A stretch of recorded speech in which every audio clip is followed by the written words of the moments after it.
마태복음 18장 말씀입니다. 마태복음 18장 21절에서 35절 말씀, 저와 여러분이 한 절씩 교독하겠습니다. 저부터 읽겠습니다. 그때에 베드로가 나와 이르되 주여, 형제가 내게 죄를 범하면 몇 번이나 용서하여 주리이까? 7번까지 하오리이까? 예수께서 이르시되 내게 이르노니 7번뿐 아니라 7번을 70번까지라도 할지니라. 그러므로 천국은 그 종들과 결산하려 하던 어떤 임금과 같으니 결산할 때에 10,000달란트 빚진 자 하나를 데려오매 갚을 것이 없는지라 주인이 명하여 그 몸과 아내와 자식들과 모든 소유를 다 팔아 갚게 하라 하니 그 종이 엎드려 절하며 이르되 내게 참으소서 다 갚으리이다 하거늘 그 종의 주인이 불쌍히 여겨 놓아 보내며 그 빚을 탕감하여 주었더니 그 종이 나가서 자기에게 100데나리온 빚진 동료 한 사람을 만나 붙들어 목을 잡고 이르되 빚을 갚으라 하매 그 동료가 엎드려 간구하여 이르되 나에게 참아 주소서 갚으리이다 하되 허락하지 아니하고 이에 가서 그가 빚을 갚도록 옥에 가두거늘 그 동료들이 그것을 보고 몹시 딱하게 여겨 주인에게 가서 그 일을 다 알리니 이에 주인이 그를 불러다가 말하되 악한 종아, 내가 빌기에 내가 내 빚을 전부 탕감하여 주었거늘 내가 너를 불쌍히 여김과 같이 너도 내 동료를 불쌍히 여김이 마땅하지 아니하냐 하고 주인이 노하여 그 빚을 다 갚도록 그를 옥졸들에게 넘기니라. 함께 너희가 각각 마음으로부터 형제를 용서하지 아니하면 나의 하늘 아버지께서도 너희에게 이와 같이 하시리라. 아멘. 자리에 앉으시겠습니다. 우리 성도님들 최근에 영화나 이렇게 드라마를 보시면서 혹시 이렇게 눈물 이렇게 쭉 흘리신 적 있는지 모르겠어요. 저는 얼마 전에 그 집에서 레미제라블이라는 영화를 보다가 제가 이렇게 좀 이렇게 많이 울었던 그런 기억이 있는데요. 제가 스스로 생각하기를 아무래도 호르몬 문제인 것 같아 이렇게 했던 적이 있는데 그 빅토르 위고라는 사람이 쓴 이 레미제라블이라는 작품은 이제 우리말로 번역한다면 비참한 사람들, 뭐 가난한 사람들 이 정도 번역이 될 수 있는데요. 정말 뮤지컬이나 영화로 참 많이 만들어졌습니다. 제가 본 것은 2012년에 만들어진 뮤지컬 비슷하게 만들어진 영화를 제가 봤는데 몇 차례를 봤는데도 감동이 참 여전하다 싶어요. 제가 원 소설을 한번 읽어보고 싶은데 알아보니까 2,000페이지가 넘어가지고 참 엄두를 못 내고 있고 그래서 이번 그 설이나 이런 때 시간이 되면 한번 영화는 다시 한번 좀 봐야 되겠다 이런 생각을 하고 있는데 여러분도 한번 보셔도 괜찮지 않을까 이런 생각을 해봅니다. 거기 보면 참 다양한 사람들이 나와요. 그런데 주로 가난하고 힘들고 비참한 사람들의 모습이 정말 많이 나옵니다. 거기에 이제 주인공인 장발장 같은 사람은 가난 때문에 지수가 된 사람이죠. 어떻게 보면. 팡틴이라는 어떤 또 여자가 나오는데 그 여인은 그 가난 때문에 창녀가 된 사람, 그러니까 이런 사람들의 모습이 끊임없이 이제 많이 나오는데요. 제가 그걸 보면서 그 질문을 해보게 돼요. 이들에게 해결책이 무엇일까? 무엇이 이들을 구제해 줄까? 이 가난과 비참에서 이 질문을 하면서 계속 그 영화를 보게 된다는 거죠. 그 책에서 그런 사람들이 나옵니다. 자베르 형사가 나오거든요. 그 사람은 법과 사회 질서, 도덕 이런 걸 대표하는 사람이라고 할 수 있죠. 근데 그 사람이 구원자가 되지 못해요. 해답이 되지 못합니다. 또 중간에 보면 학생들이 모여서 혁명을 하는 모습이 나오거든요. 근데 그건 역시 어떻게 보면 사회 질서랑 사회 구조, 사회 시스템을 바꿔서 뭔가 그 사람들을 구제해 보겠다고 하는 건데 그게 실패합니다. 그 책에서 저자가 즉 위고라는 저자가 제시하는 답은 장발장인 것 같아요. 장발장. 그래서 장발장을 통해서 외치는 거죠. 그 가장 가난하고 비참한 장발장이 어떻게 보면 자비롭고 관대한 사람으로 변하거든요. 그러니까 그걸 보면서 이 저자가 외치는 거죠. 긍휼이 긍휼을 낳는 거야. 은혜가 은혜를 낳는 거야. 그래서 저도 거기에 참 동의가 되는 부분이 있는데 여러분 장발장이 이렇게 가장 가난하고 비참한 제수에서 관대하고 자비롭고 어떻게 보면 성자 같은 모습으로 변해가는 과정에 결정적인 역할을 한 사람이 있습니다. 뭐 여러분 다 아시겠지만 주교입니다. 한 주교. 장발장이 총 19년의 감옥 생활을 마치고 나와요. 사실 빵항조가 훔쳤다고 자기 조카 위해서 5년 탈옥하다가 몇 번 잡히니까 14년, 그래서 19년 살고 나오는데, 이 전과 기록 때문에 여관도, 식당에 가서 밥도 못 먹고, 그 다음에 어디 일자리도 얻을 수가 없습니다. 세상을 향한 증오가 계속 커집니다. 그러던 그를, 헤매이던 그를 마리엘이라는 주교가 이 사람을 영접해서 주교관에서 이 사람을 재우기도 하고, 그 다음 식사를 제공하는 거죠. 근데 장발장은 세상을 향해서 삐뚤어진 시각이 이미 있는 사람이기 때문에 그 자기가 먹은 은식기를 바라보고 탐이 나서 저녁에 훔쳐가지고 도망가는데, 인기척에 놀란 이제 마리엘 주교가 깨어났을 때 때려가지고 그 사람을 기절을 시키고 도망을 갑니다. 그런데 잡히죠. 잡혀서 경찰에게 잡혀와서 이제 평생 감옥에 썩어야 되는 일이 있는데, 눈이 퉁퉁 부은 마리엘 주교가 나와서 경찰과 그 대질 신문을 하는 과정에서 참 놀라운 말을 합니다. 아니, 이 은식기뿐만 아니라 내가 준 은초 때는 왜 가져가지 않았냐라고 말을 하는 거죠. 그러니까 식사 대접하고 잠자리 제공하고 은혜를 베풀었는데 네가 이렇게 나한테 배반하다니, 너 감옥에서 썩어라, 이렇게 말하는 게 아니라 예상할 수 없었던 놀라운 은혜를 베풉니다. 근데 이것이 장발장 그 한 사람의 삶을 바꾸는 굉장히 중요한 계기가 됩니다. 저는 이 레미제라블이라는 영화를 좀 보다가 참 거기에 나오는 여러 사람들을 보면서 이 시대의 사람들이 오버랩이 돼요. 물론 구체적인 상황은 다릅니다. 그러나 여전히 그때 사람들이나 지금 사람들이나 이 땅에서 살아가는 사람들의 처지는 참 비슷하다라는 생각을 하게 돼요. 특히 지금은 이 코로나 2년 정도를 버티면서 아마 이 코로나 블루에서 코로나 레드 경험하지 않은 사람이 있을까? 이런 생각을 합니다. 피곤해요. 막 짜증나고, 그리고 힘들어요. 심지어 어떤 부분에서는 억울해요. 그리고 자기 삶의 위기가 계속 닥치는 걸 경험합니다.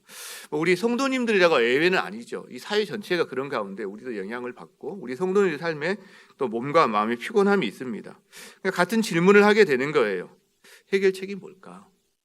무엇이 우리를 구해줄 수 있을까? 저는 오늘 우리가 나누었던 이 빅토르 위고의 레미제라블의 주제가 어떻게 보면 긍휼이 긍휼을 낳는다, 은혜가 은혜를 낳는다, 이것이 이 사람의 주장이지만 이게 저는 복음과도 맞닿은 부분이 있다라고 생각을 합니다.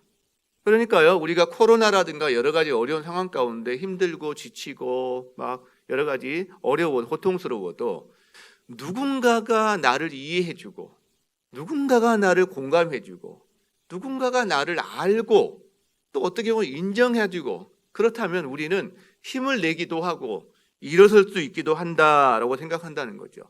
바로 장발장에게 마리엘 주교가 그런 사람이었다면 우리에게는 마리엘 주교와는 비교가 되지 않는 위대한 긍휼을 베푸신 예수 그리스도가 계시다. 그래서 우리가 벌써 몇 번에 걸쳐서 이 복음과 그 다음에 거기서 나오는 복음 기도를 몇 번에 걸쳐 나누었습니다. 복음 기도 1 여러분 기억하세요? 우리 같이 한번 읽어볼까요? 시작. 그리스도 안에서 제가 하는 어떤 일도 당신이 저를 더 사랑하시도록 할 수 없고, 제가 하는 어떤 일도 당신이 저를 덜 사랑하시도록 할 수 없습니다. 안정감을 누리는 거죠. 용납을 받는 거죠. 두 번째, 복음기도 2 같이 한번 읽어봅니다. 시작. 당신의 임재와 인정이 영원한 기쁨을 위해 제게 필요한 모든 것입니다. 다른 많은 건 내 기쁨, 행복을 위해서 헤매이는 것이 아니라 주님의 임재와 인정에서 찾는 기쁨. 여러분, 저는 그래서 이 어려운 시기에 이런 기도를 통해서, 복음을 통해서 우리가 주님이 주시는 이 기쁨, 긍휼, 이 은혜를 여러분이 충만히 누리셨으면 좋겠어요. 자, 그러면요, 이 복음의 은혜와 이 관대함을 경험한 사람은 그걸 흘려보내게 됩니다.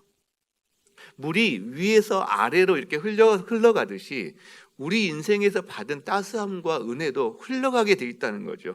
여기서 첫 번째, 두 번째 기도에 깊이 잠긴 사람은 세 번째 기도로 나아갈 수 있는 힘을 얻게 됩니다. 자, 복음 기도 세 번째, 그게 뭐냐면 당신이 제게 하신 대로 저도 다른 사람들에게 하겠습니다. 이게 나옵니다. 이게 나옵니다. 복음은요, 우리 삶에 반드시 변화를 가져옵니다. 여러분, 예수 그리스도를 만나고 복음을 접하고 여러분 변한 게 뭐예요? 한번 생각해 보세요. 외적인 변화가로 나타날 수도 있습니다. 말투가 변한다거나 옷 입는 것이 변한다거나 이렇게 옷차림이 변한다. 외적인 게 바뀔 수도 있는데 제가 예수 만나고 나서는 가장 먼저 변했던 게 뭐냐면 내적인 변화였어요. 저의 가치관과 세계관이 바뀌더라고요. 제가 세상을 보는, 다른 사람을 보는 눈이 바뀌더라고요. 이게. 그렇죠? 그러니까 이게 진짜 변화입니다. 우리의 전제가 바뀌는 거죠. 가치관과 세계관이 바뀌고 그러다 보면 그게 이제 점점 외적으로 드러나는 것들이 있어요. 말투, 옷차림뿐만 아니라 크게 세 가지 영역에서 우리는 그 변화를 보게 됩니다. 많지만 대표적인 거 세 가지라고 할 수 있는데 그게 뭐냐면 다른 사람과의 관계에서 변화를 보게 돼요. 그죠? 두 번째, 돈을 사용하는 데 있어서 변화를 보게 됩니다. 세 번째, 내 시간과 재능을 사용하는 데 있어서 변화를 보게 됩니다. 이게 내적인 가치관과 세계관이 복음으로 변화된 사람은 밖으로 드러나게 되어 있어요. 물론 시간도 걸리고 정도의 차이는 있지만 분명히 일어나게 된다라는 거죠. 그렇다면 오늘 한번 우리가 이 세 가지를 한번 살펴봤으면 좋겠다 싶어요. 자, 복음이 우리 삶에 가져오는 변화가 있는데, 자, 첫 번째 따라합니다. 관계의 변화. 자, 관계의 변화는요, 하나님과의 관계, 나 자신과의 관계, 다른 사람과의 관계, 세상과의 관계, 모든 관계를 이야기하는 거지만 오늘은 특별히 좁혀서 다른 사람과의 관계로 좁혀서 제가 좀 이야기를 할 거예요. 자, 마태복음 18장에 보면 베드로와 예수님이 대화하는 내용이 나옵니다. 우리가 잘 아는 이야기예요. 일반 달란트 이야기. 베드로가 질문을 하는 거예요. 주님, 형제가 나에게 죄를 범했을 때 내가 그 사람을 몇 번이나 용서하면 될까요? 7번 정도 용서하면 그래 충분하지 않을까요? 질문을 해요. 그때 예수님이 대답합니다. 70번씩 7번이라도 해야 되는 거야. 그러면 77에 49, 490번을 하라는 말인가요? 그게 아니라 무한대라는 말을 이야기하고 있는 거죠. 무한대, 완전수를 써가지고. 그리고 나서 예수님이 한 가지 이야기를 해줍니다. 왜 그래야 되는지. 그 이야기가 바로 만달란트 이야기. 자, 만달란트를 빚진 사람이 갚을 기한이 됐어요. 이제 기한이 도래한 거죠. 결단의 날이 왔을 때 이 사람이 갚을 수가 있나요? 그럼 만달란트는 물론 우리 돈으로 이렇게 환산해 보면 어떻게 금액이 나오기는 합니다. 아까 일부 때 해보니까 한 6천억 정도 나온다고 이야기하더라고요. 그러나 이거는 금액을 이야기하는 게 아니라 사실은 1달란트는 한 사람의 노동자가 한 2년 정도를 끊임없이 일했을 때 볼 수 있는 금액이 1달란트입니다. 그러니까 그 1달란트 2년짜리를 10,000년을 해야 되는 거거든요. 그러니까 한 사람이 20년을 일해야 갚을 수 있는 금액이란 말은 그 사람, 그 자녀, 그 손자의 손자 해도요 갚을 수 없는 금액을 이야기하는 거예요. 이거는 불가능한 금액을 이야기한다는 거죠. 그러니까 못 갚는 거예요. 그래서 이제 이야기합니다. 그 몸을 팔고 아내 팔고 자식 팔고 네 장기 뜯고 해서 어쨌든 갚아라. 그러니까 통사정을 합니다. 제가 어떻게든 갚아볼게요. 그런데 저를 용서해 주세요. 이렇게 통사정할 때 놀라운 일이 벌어지는 거죠. 이 채권자의 마음이 움직입니다. 그 사람을 향한 갑자기 마음에서 어떤 뱃속에서 우러나오는 긍휼이 생기는 거예요. 그 결과 탕감해 줍니다. 탕감해 줍니다. 이렇게 일부를 어떻게 하는 게 아니라 탕감을 해줘요. 놀라운 일이 벌어진 거죠. 근데 더 놀라운 일이 그 뒤에 벌어집니다. 춤을 덩실덩실 추면서 갔는지 모르겠지만 탕감받은 사람이 집으로 귀가하던 중에 자기한테 100데나리온 빚진 사람을 만납니다. 갚아라. 제가 지금 여력이 없어서. 근데 꼭 갚을게요. 소용없어. 감옥에 집어넣어버려. 그걸 옆에서 지켜보던 동료들의 마음이 너무 안 좋아요. 아니 저 사람은 평생 자자손좀 갚을 수 없는 돈을 탕감받았는데 어떻게 한 100일 정도 일하면 적은 금액은 아니죠. 그것도 그렇죠. 그러나 갚을 수 있는데 그 사람 감옥에 넣어버리지. 그래서 그 주인에게 알립니다. 주인이 그 소식을 듣고 놀래요. 노해요. 그리고 하는 말이 있습니다. 주인이 하는 말이. 내가 너를 불쌍히 여김과 같이 너도 네 동료를 불쌍히 여김이 마땅한 거 아니겠냐. 이 이야기를 한다는 거예요. 즉 내가 너에게 했던 것처럼 그 은혜를 받았다면, 관대함을 입었다면 너도 다른 사람에게 그렇게 하는 게 맞지 않아? 이야기한다는 거죠. 여러분, 이게 하나님의 마음이죠. 베드로에게 용서를 무한대로 해야 된다라고 하는 말이 네가 받은 용서를 기억하렴, 이 말을 하고 있다는 거죠. 여러분, 그러니까 자기가 받은 용서가 어떠한 가치가 있는지를 모르는 사람은 다른 사람에게 이렇게 관대할 수가 없는 거예요. 내가 여전히 인색하다, 내가 여전히 관대하지 않다라는 말은 적어도 내 기질이라든가, 우리는 그럴 수밖에 없는 사람들이지만 이거를 잊어버린 거예요. 내가 어떠한 용서와 어떠한 관대함을 받았는지를 내가 기억하지 않기 때문에 다른 사람에게 대해서 그렇게 하지 않는다라는 거죠. 여러분, 저는 이 일반 달란트와 100대 데나리온 이야기를 들으면서 이런 생각을 해봅니다. 아마 우리 대부분 그런 생각을 할 거예요. 야, 그 종 참 못됐다. 그죠? 그러면 안 되지. 지가 받은 은혜가 얼만데 그렇게 흘려보내야지. 그러면 되나? 이렇게 생각합니다. 당연합니다. 자, 그런데요, 한 가지. 내가 그 종같이 살고 있다는 생각은 별로 안 합니다. 내가 바로 그 종이야 라는 생각은 안 한다는 거죠. 여러분, 저도 별로 안 했어요. 나는 그래도 괜찮은 사람이야, 제가 이렇게 생각하고 살았더라고요. 그러니까 우리는요, 예수님이 나에게 대하신 것처럼 나도 그렇게 다른 사람에게 예수님이 나를 대한 것처럼 대해야지라는 생각을 별로 안 합니다. 그냥 예수님이 나를 대하신 거는 예수님이니까 당연하지, 당연하지, 끝. 그리고 내가 다른 사람 대할 때는요, 그냥 내 성질대로, 내 기분대로, 내 기질대로 이렇게 대합니다. 이 두 개가 이렇게 같이 연결이 잘 안 돼요. 그러면서도 나는 괜찮은 사람이야 라고 생각합니다. 여러분 이야기할 필요가 없어요. 제가 그래요. 제가 그런 사람이란 말이죠. 그죠? 제가 다른 사람들을 대할 때 예수님의 관대함을 얼마나 대했나 생각해 보면 별로 그런 생각 못했다는 걸 발견해요. 가족들에게조차 그걸 발견합니다.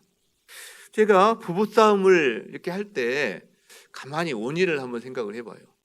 사실은 원인을 잘 모를 때가 많아요. 이게 왜 싸웠는지. 근데 냉정하게 저를 이렇게 한번 돌아보면 항상 부부싸움의 원인은 저희 이기심에 있어요. 제 이기심, 제 중심. 나는 괜찮은 사람이고 너는 틀렸어, 이거인 거죠. 제 기질대로 하니까 그런 거예요. 그러니까 예수님이 마치 저에게 하듯이 이걸 용납하고 받아주고 관대하게 대한 것처럼 제가 그렇게 제 아내를 그렇게 대해주고 받아주고 관대하게 대했다면 그 싸움이 안 일어났을 건데 전혀 다르게 여기는 끝, 나는 나대로 이렇게 대한 거예요. 이게 저만의 이야기였으면 좋겠는데 불행하게도 저만의 이야기는 아닐 거라는 거죠. 이것이 우리 모두의 이야기일 가능성이 많아요. 우리는 너무나 자주 잊어버려요.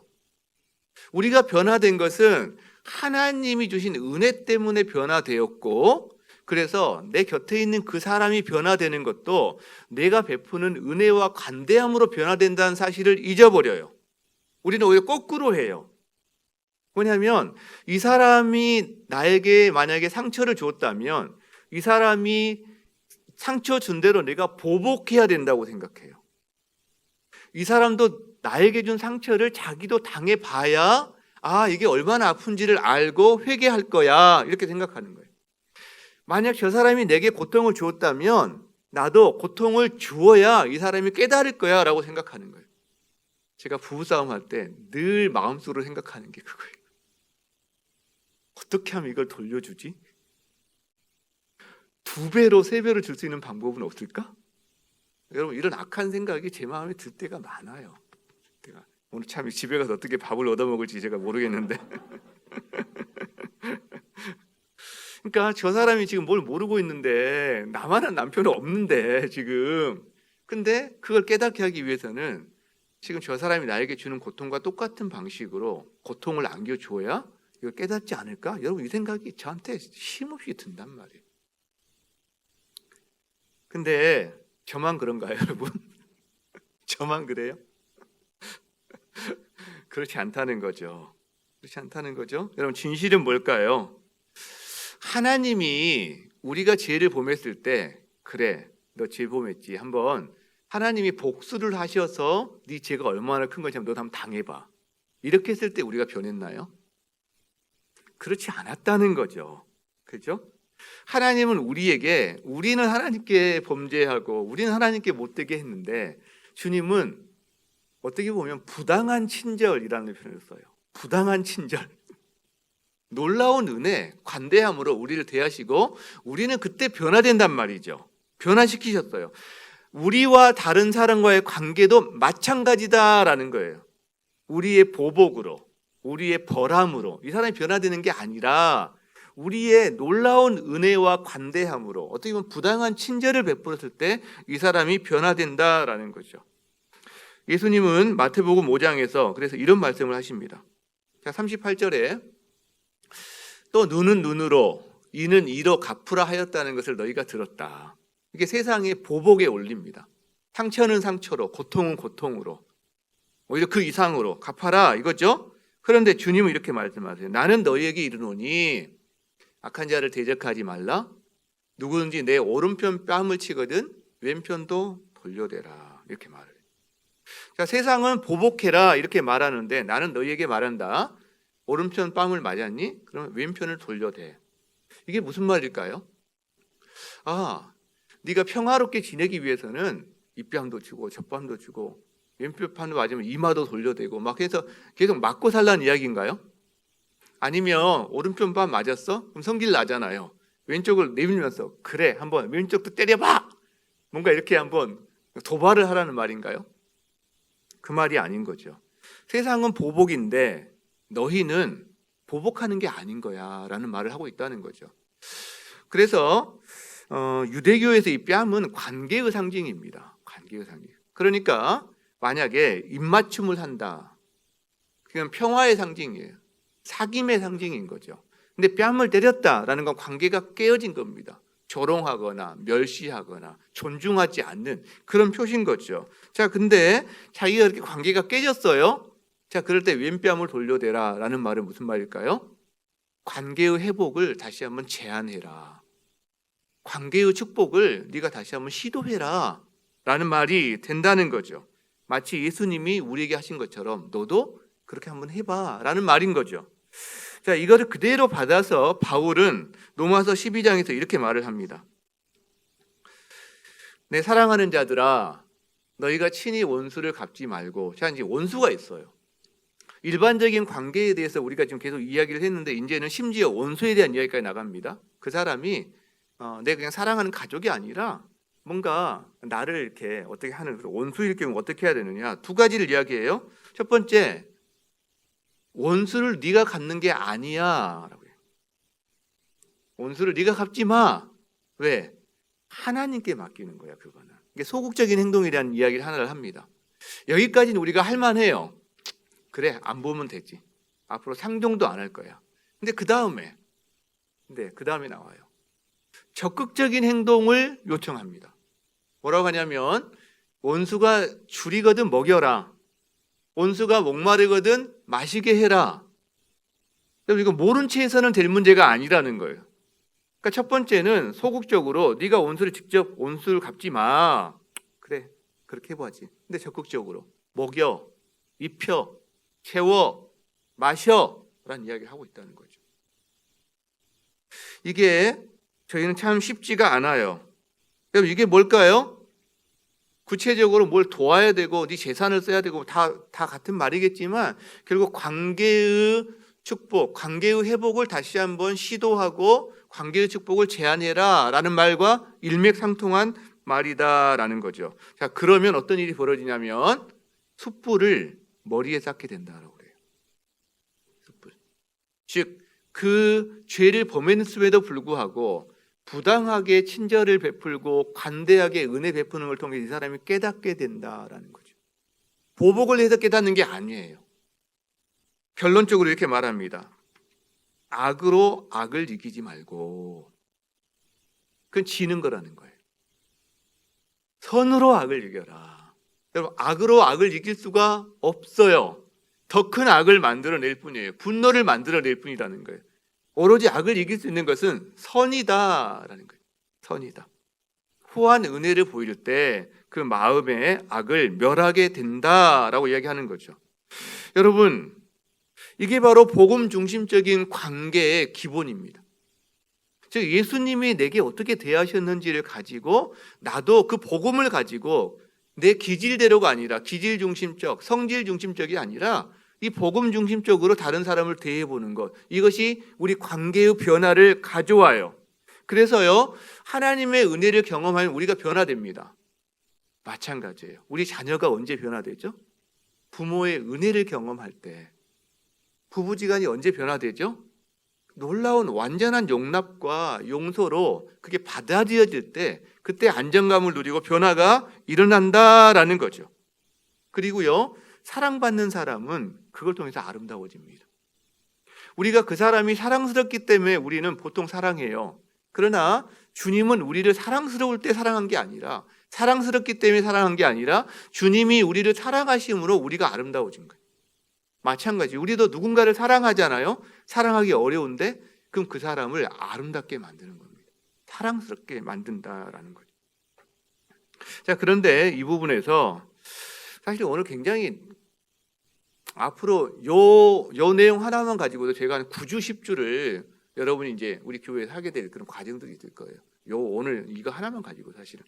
근데 정말 압축해서 하고 있는데 한 가지만 기억할 점이 있어요. 유의할 점이 있다는 거죠. 이 부분에 있어서 뭐냐면 예수님이 나에게 하신 것처럼 너도 한번 그렇게 다른 사람에게 해봐. 이 말이 고통으로 다가오는 사람들도 있어요. 간혹. 왜냐하면 다른 사람이라고 할 때 그 사람을 생각하면 너무 마음이 아픈, 내가 저 사람한테만큼 그렇게 못할 것 같아요. 얼마나 내게 큰 고통을 줬는지 모르거든요. 이런 사람이 있을 수가 있어요. 그것도 뭐 한두 번이 아니라 여러 번, 또 그냥 수년에 걸쳐서 오랜 기간 동안 이 사람 때문에 받은 내 고통을 생각한다면 어떻게 내가 그렇게 할 수 있겠어요? 여러분, 이럴 수 있어요. 그럴 수 있죠. 게다가 또 이 사람은요, 제가 그동안 수도 없이 그렇게 왔는데 전혀 변화가 없어요. 앞으로도 안 변할 거예요. 지구가 멸망해도 이 사람은 안 변할 거예요. 근데 제가 어떻게 더 이상 하겠어요? 못 하겠어요. 여러분, 이럴 수 있습니다. 우리가 충분히 우리 삶에 그렇게 용서하기 어렵거나 우리를 힘들게 하고 아프게 한 사람이 있을 수가 있어요. 그럴 때 이거 적용한다는 거는 이게 보통 일이 아닙니다. 사실은 굉장한 도전이 맞죠. 자, 그러나 그럴 때 우리가 한 가지, 정확하면 두 가지를 기억했으면 좋겠어요. 하나는요, 용서를 받은 사람에게 유익이 되고 그 사람에게 변화도 나타내지만 용서를 한 사람에게도 유익이 되고 용서를 한 사람에게도 변화를 더 유발한다는 거예요. 여러분. 왜? 사랑의 기회를 주는 거거든요. 주님이 우리에게 용서하라고 할 때 용서받은 사람만을 위해서 말씀하시는 게 아닙니다. 용서하는 사람을 위해서 용서하라고 말씀하시는 경우가 많다라는 거죠. 그리고 또 하나는요, 우리가 그 사람에 대해서 반응하는 게 아니라는 거예요. 그 사람 반응에 따라서 우리가 하고 말고가 아니라 그 사람을 용서하시는, 긍휼히 여기시는 하나님께 반응하는 거다. 우리가 하나님의 말씀 앞에 반응하던 거다라는 거예요. 왜? 주님이 내게 주신 대로 나도 다른 사람을 해보겠습니다라는 거는 이 사람에게도 반응하는 거지만 주님 앞에 반응하던 거다라는 거예요. 그 사람의 변화와 상관없이 우리가 이것을 기억하면서 그리스도 안에서 하나님이 우리에게 보여주신 그 관대함, 놀라운 은혜, 거기에 반응해서 우리도 다른 사람들을 그런 관계성을 맺어가는 그런 은혜가 여러분에게 가득하기를 주님 축원합니다. 자, 그 다음에 복음이 우리 삶에 가져오는 변화가 있죠. 두 번째, 따라합니다. 돈 사용의 변화. 그리스도인의 회심은 지갑의 회심을 포함한다, 이런 말이 있죠. 그래서 우리는 당신이 제게 하신 대로 나도 다른 삶을 하겠습니다라고 할 때 그 주님의 우리를 위해서 아낌없이 희생해 주신 것, 모든 걸 포기하신 것, 그거를 우리도 다른 사람에게 해보겠다고 하는데 그게 돈의 사용으로 나타난다라는 건데요. 사실 돈에 대해서는 성경에서 워낙 많은 말씀을 하고 계세요. 오늘 우리가 여기서 다루기가 너무나 제한적이다라는 생각을 하게 됩니다. 그리고 돈 이야기하면 벌써 마음 다치시는 분들도 참 많아요. 우리가 돈을 포기하는 게 쉽나요? 결코 쉽지 않습니다. 그리고요, 얼마만큼 내가 내 돈을 희생해서 이렇게 다른 사람을 섬기고 나누는 것이 관대함의 표현이 될까요? 이 범위를 정하는 게 쉽나요? 이것도 쉽지 않습니다, 여러분. 사실은 이 돈에 대해서는 우리가 어떤 과정들 하나 개설을 따로 해서 뭔가 한번 이렇게 좀 만들어가야 되지 않을까 이런 생각들을 해보게 되는데, 오늘은 그래서 우리가 한 2가지 질문 정도로 좀 압축해서 몇 가지만 살펴봤으면 좋겠다 싶은데, 하나는 이거예요. 하나님이 우리에게 왜 돈을 주실까요? 하나님이 우리에게 소유를 주시는 목적이 뭘까요? 많죠. 2가지로 한번 압축을 해봅시다. 많지만 첫 번째는요. 첫 번째는 즐거움이에요. 풍성함이에요. 이걸 놓치는 분이 참 많아요. 돈 주는 거는 뭔가 다른 사람이 쓰라고 주는 거지, 쓰라고 하시는 거지. 맞는 말이긴 하지만 첫 번째가 뭐냐면 즐거움이에요. 에덴 동산에서 하나님이 아담과 하와에게 주신 것은 너무나 놀라운 풍성함이었어요. 인색하게 안 하십니다, 하나님이. 우리도 즐거워하게 하세요. 후히 주세요.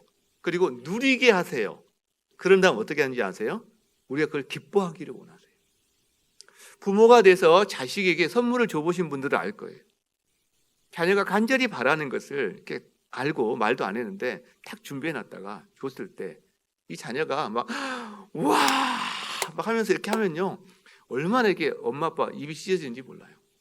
자녀가 즐거워하고 기뻐하는 걸 부모가 함께 기뻐해요.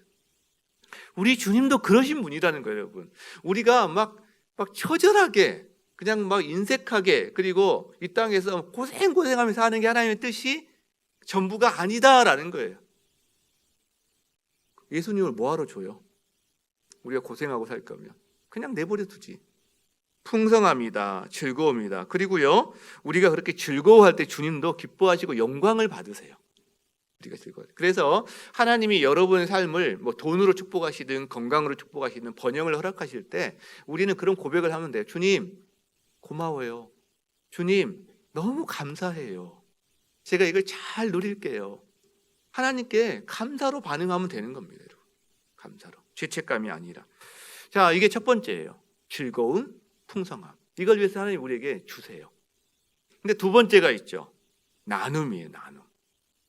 하나님은 어떤 사람들에게는 많이 주셔서 많이 주시는데 그 이유가 뭐냐면 덜 가진 사람들과도 좀 나누라라고 해서 많이 주세요. 광야에서 만나를 줄 때도 어떤 때는 2배를 주시고요. 또 다른 사람을 위한 것까지 주세요. 자기 것만이 아니라 아파서 못 나오는 사람 대신 갖다 줘야 될 거 아니에요. 하나님 이게 의도하신다는 거죠. 그런데 이 나눔에 있어서 우리가 문제가 되는 건 동기입니다. 얼마를 나누냐가 문제가 아니라 동기가 항상 문제가 돼요. 자기를 위해서 나눈 사람이 있어요.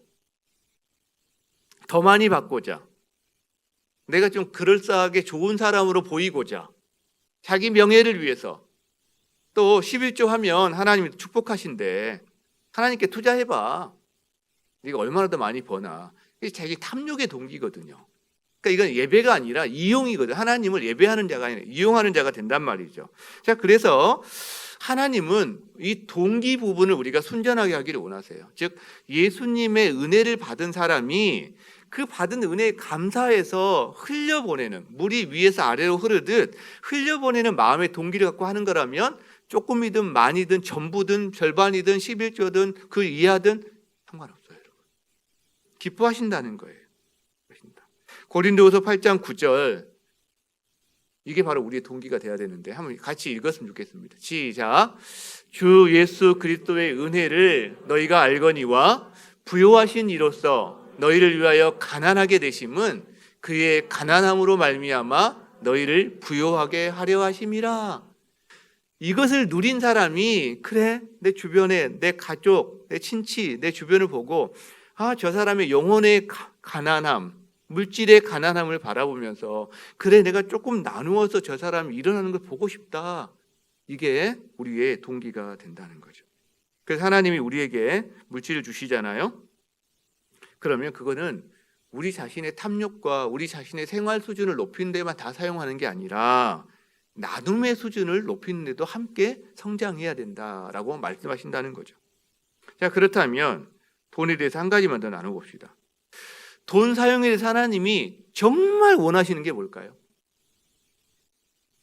우리에게 정말 원하시는 거. 하나님, 우리 돈이 필요할까요? 여러분, 많이 낸 사람한테는 야, 내가 기쁘다. 너는 많이 냈구나. 조금 낸 사람한테는 예이 막 이러실까요? 여러분, 하나님이 우리의 돈이 필요한 게 아니에요. 여러분, 우리의 돈, 세상 만물, 우주 모든 것의 소유자가 하나님이시거든요. 자, 하나님이 돈에 대해서 진짜 원하시는 건 뭐냐면, 내가 너에게 돈을 줄 텐데 돈을 섬기지 말고 나를 섬겨라. 이거예요, 여러분. 왜 우리가 돈을 섬기는지 아세요? 돈을 모으는 데 집착하는 사람들은 그 돈이 자기에게 안전을 가져다 준다고 생각하기 때문에 그래요. 돈을 쓰는데 집착하는 사람도 있거든요. 막 소비하고 막 현란하게. 그 사람들은 그 돈이 자기를 멋지게 하고 자기를 아름답게 하고 자기를 행복하게 한다고 생각하기 때문에 그러거든요. 근데 주님은 말씀하시는 거죠. 돈을 안전으로 생각하는 사람에게는 야, 공중의 새를 봐봐. 새를 누가 먹이냐? 누가 새에게 안전을 주지? 그 돈이 자기에게 행복을 주고 자기를 멋지고 아름답게 한다고 생각하는 사람에게는 야, 들의 백합화를 봐봐. 누가 입히니? 누가 멋지게 하니? 여러분, 돈이 우리의 안전, 우리의 행복의 주요 원천이 아니라는 거예요. 하나님이 우리의 안전과 우리 행복의 주요 원천인 것을 주님은 알고, 그래서 하나님을 예배하는 자가 되기를 원하는 거예요. 돈을 예배하는 자가 아니라. 이게 바로 돈 사용에 대해서 하나님이 정말로 원하시는 겁니다. 여러분, 돈은 축복일 수도 있습니다. 괜히 돈이 뭐 조주거나 그런 거 아닙니다, 여러분. 축복입니다. 그런데 문제는, 중요한 것은 그 하나님이 허락하신 걸로 무엇을 하느냐입니다. 어떤 동기로 무엇을 하느냐. 왜? 우리에게 주어진 인생은 단 한 번이에요. 그리고 그렇게 길지 않습니다.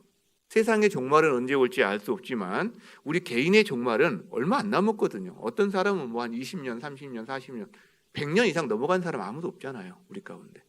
우리 종말은 곧 옵니다. 그게 바로 우리에겐 세상의 종말이에요, 사실은. 그러니까 생각해봐야 되는, 냉정하게 따져봐야 되는 거죠. 우리가 왕 대신 예수님 앞에 서는 날이 있을 때 주님이 우리에게 허락하신 것들이 참 많이 있을 텐데 너는 그걸 뭐 했어? 우리가 그 질문 앞에 우리가 한번 생각해봐야 된다는 겁니다. 그리고 주님이 허락하신 것으로 풍성함과 즐거움을 누리고 감사하면서 동시에 그거를 좀 덜 가진 사람들에게 나눌 수 있는, 이게 균형을 갖고 살아가는 여러분 되시기를 바랍니다. 자, 복음이 우리 삶의 변화를 가져오는데 세 번째, 따라합니다. 시간과 재능 사용의 변화. 우리에게는 시간이 있어요. 한계가 있지만 또 재능이 있어요. 내가 그걸 노력해서 얻었어요 라는 것도 있지만 대부분은 주어진 겁니다. 사실은 악기를 하는 사람들, 저 같은 사람은 대학교 들어가서 고전 기타반에 들어가서 날마다 1시간씩 연습을 해도요, 결국 그 음악회 할 때 나가서 칠 수 있는 곡이 한 곡도 없어서 결국 탈퇴했거든요. 이게 노력은 죽으라고 했는데요, 안 되는 거예요. 안 되는 거. 그래서 그런 어떤 열등감이 있긴 하지만, 그러나 재능은 그렇게 주어진 것들, 저에겐 또 다른 재능을 주셨잖아요. 재능은 주어진 건데, 그런데 그 재능을 자기만을 위해서 쓰는 게 아니라 하나님이 내게 허락하신 것, 시간과 이 재능을 내가 받았다면 이걸 또 흘려보내야지라는 마음을 하게 됩니다. 그렇죠? 근데 흘려보내는 대상 가운데 뭐 여러 가지가 있겠지만 특별히 우리가 저 같은 경우도 주님을 알지 못할 때 저는 멸망으로 가던 사람이었단 말이에요. 근데 마찬가지입니다. 주님을 알지 못하고 멸망으로 가는 사람들에게 이 복음이 전해지는데 나의 시간과 재능을 사용하는 우선순위를 분명히 생각하게 됩니다. 다른 많은 중요한 것들이 있겠지만, 제가 전 세계 인구가 얼마인지 한번 어제 저녁에 이렇게 구글로 찾아봤어요. 79억 1243만 정도, 아마 연말 정도. 뭐 정확하지는 않겠죠. 어쨌든 79억에서 80억 정도가 되는 것 같은데, 여러분 그렇다면 이 지구상에는 아무리 최대로 잡아도 3분의 1 이상이 넘지 않거든요. 그리스도인들은. 그러니까 그리스도인 아닌 사람이 48억 이상입니다. 그중에 절반 이상, 약 24억 이상은 한 번도 복음을 접할 기회가 없거나 거의 불가능한 사람들이에요. 이 사람들에 대한 어떻게 보면 하나님의 마음이 우리에게도 전해진다는 거죠. 주님께서 이렇게 말씀하시거든요. 주께서는 아무도 멸망하지 않고 다 회개하기에 이르기를 원하신다. 여러분 우리는 이 말씀을 알아요. 근데 잊고 삽니다. 그렇죠? 때로는 무시하고 살아요. 그러나 이 말씀을 우리가 진지하게 고민하고 이 말씀 앞에 우리 자신을 세워볼 수 있습니다. 반응할 수 있다는 거죠. 이 말씀을 받아들여서 주님, 그렇죠. 지금 제가 저의 삶만 사느라고 깜빡하긴 했지만 이 세상에는 저도 그런 저에게 멸망해가는 저에게 주님이 찾아오신 것처럼 제가 찾아가지 않으면 복음을 한 번도 들어보지 못하는 사람들이 그렇게 많군요. 그러면서 우리는 기도할 수 있어요. 기도할 수 있습니다. 어떻게 기도할까요? 주님, 제가 여기 있습니다. 부족하지만 저를 보내주세요. 주님의 그 복음을 전하는 곳에 저를 최대한으로 사용해 주세요. 여러분 우리는 진지하게 이렇게 기도할 수 있습니다. 진지한 기도를 드린 사람에게 하나님께서 그 사람의 삶에 뭔가 일을 하기 시작하실 거예요. 그럼 걱정이 되는 거죠. 드디어 내가 아프리카로 가겠구나. 드디어 막 이렇게 강물에서 뭐 물을 마셔야 되겠구나. 여러분 걱정 안 하셔도 됩니다. 아무나 안 보내세요. 아무나 안 보내. 저도 안 보내셨잖아요. 저도 안 보내. 부족하니까 여러 가지로 하나님이 제가 있어야 될 곳은 여기라고 생각하셨나 봐요. 그렇기 때문에 저는 원래 선교사가 꿈이었던, 목회자는 한 번도 꿈에도 생각해 본 적이 없는 사람입니다. 하나님이 허락하시면 선교의 길을 가겠다고 훈련받던 사람이었는데 주님이 저를 목회의 길로 부르셨죠. 사람마다 자기 헌신으로 저 앞에 자기를 드리지만 사용하시는 주님께서 인사권자이기 때문에 배정은 다릅니다. 우리 삶의 터전이 달라요. 다 다릅니다. 그러나 분명한 한 가지 있어요. 출발은 지금 여러분이 있는 자리에서 주님이 출발하게 하실 거라는 거예요. 지금 여러분이 있는 그 자리에서. 왜? 여러분이 아니고서는 복음을 전할 수 없는 그 사람이 바로 여러분 곁에 있을 수 있단 말이에요. 실제로. 그러니까 거기서 출발을 하는 거죠. 저는 우리가 선교적인 삶을 좀 훈련했으면 좋겠다 이런 생각을 합니다. 그래서 오래전에 이 미셔널 처치 선교적인 삶에 대해서 이렇게 훈련하고 또 제가 연구하고 공부하다가 그때 이렇게 메모했던 걸 최근에 발견하고 여러분과 함께 나누려고 그래요. 이 선교적인 습관을 만들기 위해서 몇 가지 훈련을 제가 이게 단어로 하나 만든 게 있어요. 제가 만든 건 아니고 가져온 거죠. 그래서 영어로 하면 BELLS, bells. 그래서 쉽게 말하면 벨을 울려라. 우리 일상의 삶 가운데 선교적인 삶을 훈련하기 위해서 그때마다 벨을 울려라. 그래서 이 5가지를 이야기할 수 있는데 첫 번째 B는 bless입니다. bless, 벨, bless. 그래서 하루 한 명을 축복하자라는 거죠. 하루 한 명을 축복하자. 축복하는 방법은 언어로, 두 번째 선물로, 세 번째 실제적인 도움으로 축복할 수 있습니다. 두 번째 이죠. 이는 eat, 먹이는 건데 한 주에 2명과 식사 교제를 하자라는 거예요. 왜 2명이냐면 한 사람은 그리스도인, 한 사람은 비그리스도인과 식사를 하자라는 거예요. 입니다. 그 다음에 L, listen입니다. listen. 성령의 음성에 귀를 기울이자. 우리가 어떤 사람 그리스도인이든 비그리스도인이든 만나서 교제할 때 그 사람이 가장 필요한 게 뭔지를 가장 잘 아시는 분은 성령님이세요. 그러니까 만나러 가기 전에 하나님, 제가 이 시간을 어떻게 보내면 좋을까요? 주님께 귀를 기울이는 거죠. listen, 경청입니다. 네 번째 L, learn입니다. learn. 배우자. 무엇에 대해서? 예수님과 복음에 대해서 배우자. 복음에 대해서. 여러분 우리는 많은 사람들이 그리스도인들도요 자기가 좋아하는 가수보다도 예수님에 대해서 더 모르는 경우가 의외로 많아요.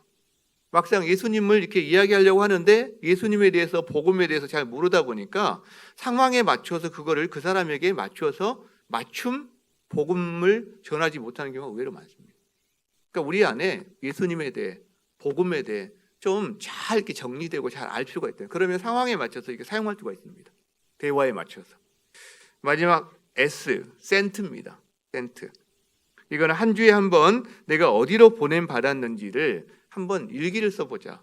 지난주에 어떻게 했는지, 이번 주는 어디로 갈 건지. 그래서 BELLS, 블레스, 축복하자, eat, 식사 교제하자, listen, 성령의 음성에 귀를 기울이자, learn, 예수님과 복음에 대해 배우자, sent, 일기를 써보자. 어디로 보냄 받았는지. 우리가 이게 어떻게 보면 여러분이 한번 도입하셔도 좋을 것 같아요.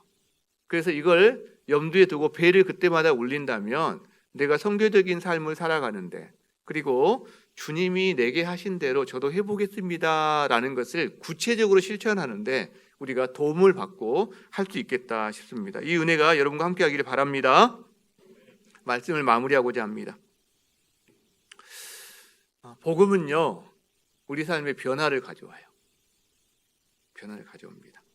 관계가 변해요, 사람들과. 돈의 사용에 변화도 오고, 내 시간과 재능의 사용에도 변화가 옵니다. 자, 그래서 주님이 제게 하신 대로 저도 다른 사람들에게 하겠습니다. 우리가 이 기도를 할 때 주의할 점이 있어요.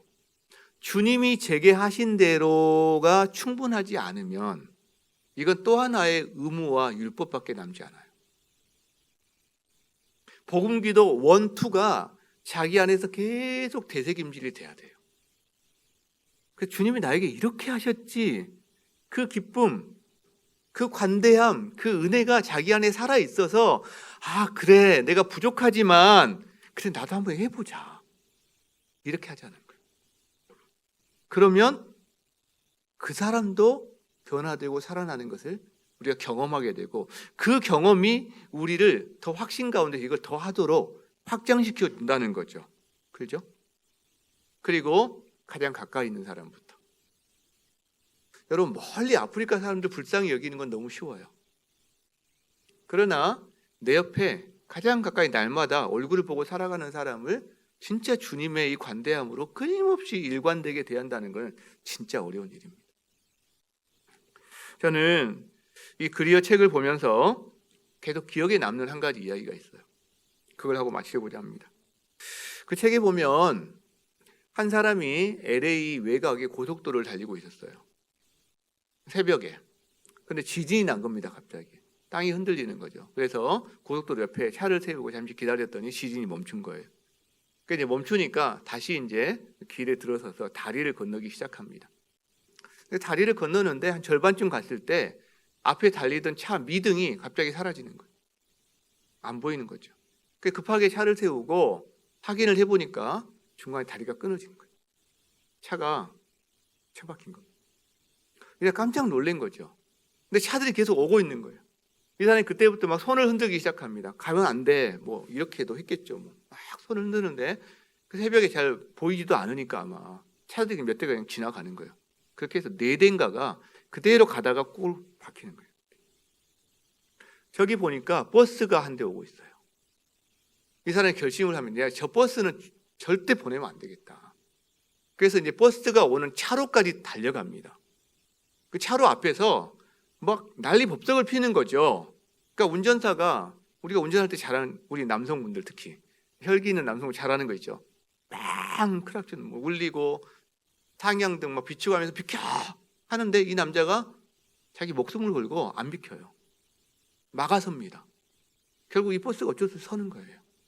그리고 기사가 내려서 확인을 해보니까 저 앞이 돼 있는 걸 발견하고 차를 비스듬하게 세워서 그 길을 막습니다. 그리어가 이런 질문을 합니다. 만일 여러분이 그 다리 붕괴를 발견한 사람이었다면 여러분은 어떻게 했을 것 같습니까? 이 질문을 합니다. 여러분, 그 질문을 저에게 해봐요. 여러분도 한번 해보시기 바라요. 그런 어떤 긴급성, 그런 부분을 많이 놓치고 산 건 아니었나? 저도 그 남자처럼 했을 것 같거든요. 근데 지금 끊긴 다리를 향해서 그냥 달려가는 멸망으로, 어둠으로, 죽음으로 달려가는 수없이 많은 사람들이 있단 말이죠. 저도 그런 사람 중에 하나였고 주님의 은혜로 말미암아 제가 멈춰섰단 말이에요. 어둠 가운데 빛 가운데로 나왔어요. 이제 저는 저기 끝이 무엇인지 아는 사람이에요. 그렇다면 내가 주님 앞에 살아가는 방식이 뭘까? 그 생각을 해보게 됩니다. 당신이 제게 하신 대로 제가 다른 사람에게 하겠습니다. 여러분, 이게 저는 사실 제가 전하기 굉장히 부담스러운 복음 기도입니다. 어려워요. 쉽지 않아요. 그죠? 그러나 주님이 우리에게 완벽을 요구하시는 게 아닙니다. 성령의 도우심으로 한 걸음 한 걸음 걸어갈 수 있다는 데서 저는 그래도 안도감을 찾습니다. 성령께 의지하여 성령의 인도하심을 받아 예수님의 그 마음, 내가 너를 불쌍히 여긴 것 같이 너도 네 동료를 불쌍히 여김이 마땅하지 아니하냐, 이 말씀을 마음에 새기고 주님, 제가 부족하지만 잘할 수 없지만 한번 해보고 싶습니다. 제 인생을 그렇게 한번 드려보고 싶습니다. 저는 그걸 기뻐하시고 성령께서 인도해 주시리라 믿습니다. 여러분 삶도 그 은혜 가운데 거하기를 주의 이름으로 축원합니다. 우리 함께 찬양합시다. 주님 나라 임하시네. 주의 날은 멀지 않았네. 멀지 않았어요. 그리고 말씀하십니다. 주를 따르라. 세상은 아직 어둠 속에 있다. 빛 대신 주님을 보기를 원한다. 여러분, 이 마음으로 우리가 한번 찬양하면서 우리 마음의 진정한 고백으로 하나님 앞에 기도했으면 좋겠어요. 찬양하시겠습니다.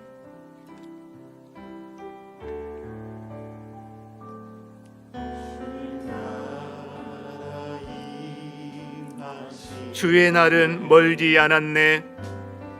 주의 날은 멀지 않았네. 너는 일어나 주를 따르라. 너는 일어나 주를 따르라. 하나님 널 부르시네. 하나님 널 부르시네. 세상은 아직 어둠 속에 아직 어둠 속에 빛 대신 주 보기 원하네. 빛 대신 주 보기 원하네. 너는 일어나 그 빛을 발하라. 일어나 그 빛을 발하라. 주님의 영광, 주님의 영광 내게 임했네. 일어나 주 위에 서서라. 주 위에 서라. 강한 용사여, 강한 용사여. 주님이 너와